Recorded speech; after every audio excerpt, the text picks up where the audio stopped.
Lárus Jónsson,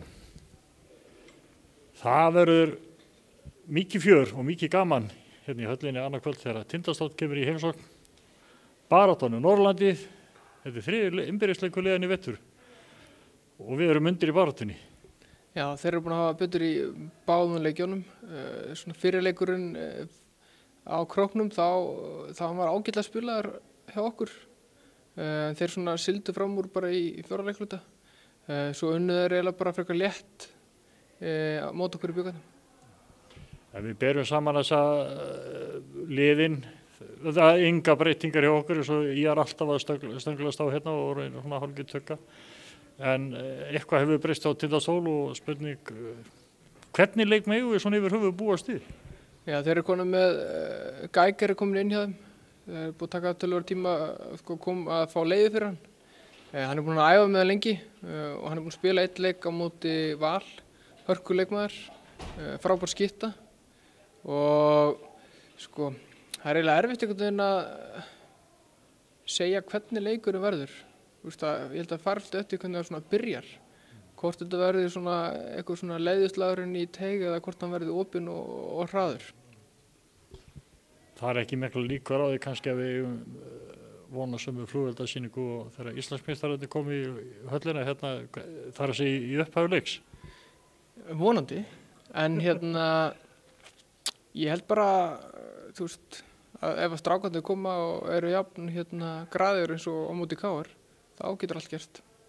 Okkar styrkur er kannski fyrir svona utanakomandi aðalega eins og mig, okkar styrkur er kannski hreinlega liðsheildin, ekki að segja einhver einn sem bara dettur í gírun og gerir allt heldur, þetta er liðsheildin. Já, við þurfum að vera duglegast að liða landinu. Það er bara svoleiðis, ef við eigum að séns og sérstaklega í svona stórlið eins og Stólana.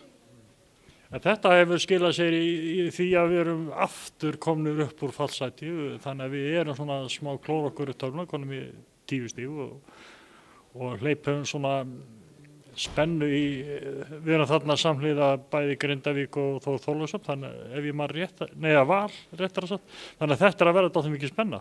Já, við erum ekkert að spá í því akkurat núna, það er svo mikið eftir. Við hefum alveg 3 leiki eftir fram að pásu og svo 4 leiki eftir það.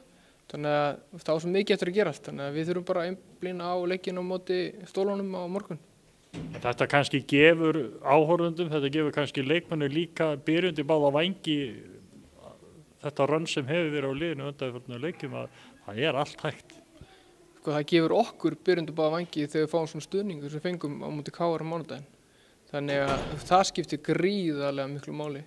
Og svona stuðningur, það getur bara sveiflað leiknum alveg ykkur 10 stig.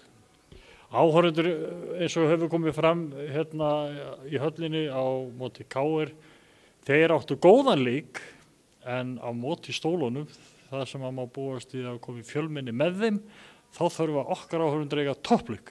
Já, þeir þurfa að yfirgnæfa fólki frá Króknum á morgun og ég er alveg viss það að fyrir létt með þetta. Spurning hvort að Mjölnismenn láta sjá sig. Þetta allavega, hvernig sem fer, þá megum við búast í miklu fjöru og mikil stemming og mikið gaman. Já, ég held að þetta verður baráttuleikur út af því að við erum búin að spila 2 svar, stutt síðan spiluðum síðast. Þannig að liðinni eftir örugglega bara svona fínbúsa það sem við gerðu voru ekki ánægð með síðasta leik.